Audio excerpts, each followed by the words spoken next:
లేదు ఏం చేస్తుండ్రు అని ఒక్కనాడన్న కిషన్ రెడ్డి గారో సంజయ్ గారో కేఆర్ఎంబిని రివ్యూ చేసిండ్రా?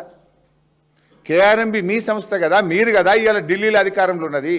అడగాల్సిన రేవంత్ రెడ్డికేమో నా ఆర్ఆర్ ట్యాక్సులు ఎక్కడ బయటకు తీస్తారో, నా సంగతి ఏమవుతుందో అని ఆయన పొద్దున్న లేస్తే కేసీఆర్ గారి మీద పడేడుస్తుంటాడు. మరి అలా హక్కులు కాపాడాల్సింది ఆ సంస్థను కేఆర్ఎంబిని నిర్వహించాల్సిన బీజేపీ ప్రభుత్వం కూడా తెలంగాణకు అన్యాయం చేస్తుంది. అంటే కాంగ్రెస్ బీజేపీలు ఇద్దరూ కలిసి తెలంగాణ నీళ్లను ఆంధ్రాకు దోచిపెడుతున్నారు. ఇది నా మాట కాదు, ఇది ఈఎన్సీ గారి మాట, ఇది కేఆర్ఎంబి మాట. డాక్యుమెంట్లు పెట్టుకొని మాట్లాడుతున్నారు తప్ప నేను రాజకీయంగా మాట్లాడతలేను. అడ్డగోలుగా తెలంగాణ నీళ్లు తీసుకుపోతున్నారు, తెలంగాణ నోళ్లు కొడుతున్నారు, తెలంగాణ భూములను బీళ్లు పరుస్తున్నారు, తెలంగాణకు మంచినీళ్లు లేకుండా జరిగే పరిస్థితి అయితే ఉంది. అంటే మా నోళ్లు కొడుతుంటే నా కేంద్ర బీజేపీ ప్రభుత్వం మాట్లాడదు, ఈ రాష్ట్ర మంత్రులు కిషన్ రెడ్డి సంజయ్లు మాట్లాడరు. మరి ఈ రాష్ట్రంలో అధికారంలో ఉన్న కాంగ్రెస్ ప్రభుత్వము రేవంత్ రెడ్డి గారు, నీళ్ల మంత్రి ఉత్తమ్ కుమార్ రెడ్డి పెదవులు మూసుకుంటున్నారు. ఇది ఏంది? మీ ఇద్దరి మధ్య ఉన్న బంధం ఏంది? అంటే మీరు ఇద్దరు కలిసి తెలంగాణ బొండిగా విసుకుదాం అనుకుంటున్నారా? రేవంత్ రెడ్డి కిషన్ రెడ్డి మీకు దోస్తాన్లు ఉంటే మీ పర్సనల్ ఏమన్నా చేసుకోండి, మీ వ్యవహారాలు ఏమన్నా కానీ. చంద్రబాబు నాయుడుకు రేవంత్ రెడ్డి మధ్య ఫెవికాల్ బంధం ఉండొచ్చు, ఉండని, మాకు అభ్యంతరం లేదు. కానీ రాష్ట్ర హక్కులు కాలరాసే హక్కు మీకు లేదు. ఈ రాష్ట్ర హక్కులు కాపాడాలనే కదా మీకు అధికారం ఇచ్చింది ప్రజలు. అధికారం ఇస్తే ఈ రాష్ట్ర హక్కులను ఆంధ్రాకి ఎందుకు రాసిస్తున్నారు? రేవంత్ రెడ్డి రాసిస్తాడు, బీజేపీ ప్రభుత్వం కళ్ళు మూసుకొని చూస్తూ ఉంటుంది. ఈ రెండు ప్రభుత్వాలు కాంగ్రెస్ బీజేపీలు కలిసి ఇవాళ తెలంగాణ హక్కులు కాలరాస్తున్నారు.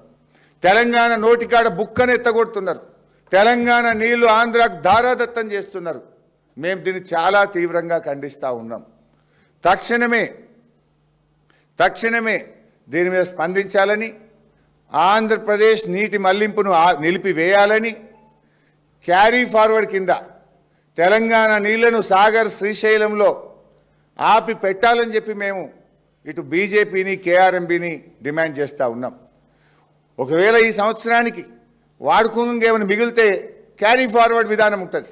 సాగర్లో శ్రీశైలంలో ఆపి పెట్టుకుంటే వచ్చే వానకాలం పంటలకు నారుమల్లకు ముందుగానే నీళ్ళు ఇచ్చుకునే అవకాశం ఉంటుంది. దురదృష్టవశాత్తు వచ్చే సంవత్సరం కరువు వచ్చినా మన నీళ్లు మనకు అక్కడ ఉంటే మంచినీళ్లకు హైదరాబాద్కు దక్షిణ తెలంగాణకు ఇబ్బంది లేకుండా ఉంటుంది. మీరు ఎట్లా వదిలిపెడుతున్నారు? ఎంతసేపు కేసీఆర్ గారి మీద పడేడ్చుడేనా? ఆ బీజేపీ వాళ్ళు కేసీఆర్ గారి మీదనే పడేడుస్తారు, కాంగ్రెస్ వాళ్ళు పొద్దుగాలేస్తే కేసీఆర్ గారి మీద పడేయడము, కేసీఆర్ గారు జపం చేయడమే. రేవంత్ రెడ్డికి చిచ్చాట్లు పెట్టుడు, ప్రభుత్వ పైసలతో ఎన్నికల ప్రచారాలు చేసుడు, కేసీఆర్ గారి మీద పడేయడమేనా? రాష్ట్ర హక్కులు కాపాడరా? మీకు బాధ్యత లేదా? మీరు కుర్చీలో కూర్చున్నది మన రాష్ట్ర హక్కులను ఆంధ్రాకు దారాదత్తం చేయడానికా, మన హక్కులు కాలరాయడానికా? నీకు ఆ హక్కు లేదు. మీరు అట్లా చేస్తుంటే, రాష్ట్ర ప్రయోజనాలు దెబ్బతింటే బీఆర్ఎస్ పార్టీ చూస్తూ ఊరుకోదు. అవసరమైతే బీఆర్ఎస్ ప్రత్యక్ష పోరాటానికి సిద్ధమవుతుంది. త్వరలో కేఆర్ఎంబి ఆఫీస్ను ముట్టడిస్తాం. అవసరమైతే మా ఎంపీలు కేంద్రంలో జలవనరుల శాఖ మంత్రిని కలిసి బీఆర్ఎస్ ఎంపీలు తెలంగాణకు జరుగుతున్న అన్యాయం మీద కేంద్ర మంత్రికి చెప్తాం. పార్లమెంట్లో కూడా ఈ అంశాన్ని గట్టిగా లేవనెత్తుతాం. 8 ఎంపీలు కాంగ్రెస్ గెలిచినా, 8 ఎంపీలు బీజేపీ గెలిచినా తెలంగాణ హక్కులు కాలరాయబడుతుంటే కాంగ్రెస్ ఎంపీలు పెదవి విప్పరు, బీజేపీ ఎంపీలు రాష్ట్ర హక్కులు కాపాడరు. ఇది ఎక్కడి అన్యాయము? బట్ అయినా బీఆర్ఎస్ రాజ్యసభలో మాకున్న 4 ఎంపీలు రాజ్యసభలో ప్రస్తావిస్తాం, కేంద్ర ప్రభుత్వం దృష్టికి తీసుకుపోతాం. బీఆర్ఎస్ ఆధ్వర్యంలో కేఆర్ఎంబి ఆఫీస్ను ముట్టడించి మేము ఒత్తిడి పెంచుతాం. ఈ రాష్ట్ర హక్కుల కోసం బీఆర్ఎస్ పోరాటం చేస్తుంది. Thank you.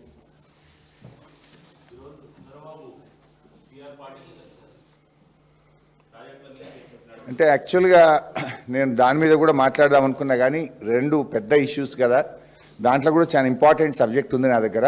బహుశా ఈ వారం రోజులు మేము కూడా ఎన్నికల బిజీలో ఉంటిమి. రేపు ఎల్లుండి ఈ గోదావరి పెన్నా బేసిన్ మీద ఇవన్నీ విషయాలు కూడా కొన్ని ఇంపార్టెంట్ ఇష్యూస్ ఉన్నాయి. దాని మీద నేను మళ్ళీ 1-2 రోజుల్లో మాట్లాడతా. ఇంకా చాలా ఉన్నాయి, టెలిమెట్రీ కూడా ఉంది. ఇన్ఫ్యాక్ట్ టెలిమెట్రీ విషయంలో కూడా ఇవాళ బీఆర్ఎస్ ప్రభుత్వం ఉన్నప్పుడు మేము 19 చోట్ల టెలిమెట్రీ పెట్టించినాం. 19 చోట్ల బీఆర్ఎస్ ప్రభుత్వం కృష్ణానది పరివాహక ప్రాంతంలో 19 చోట్ల టెలిమెట్రీ పెట్టాం.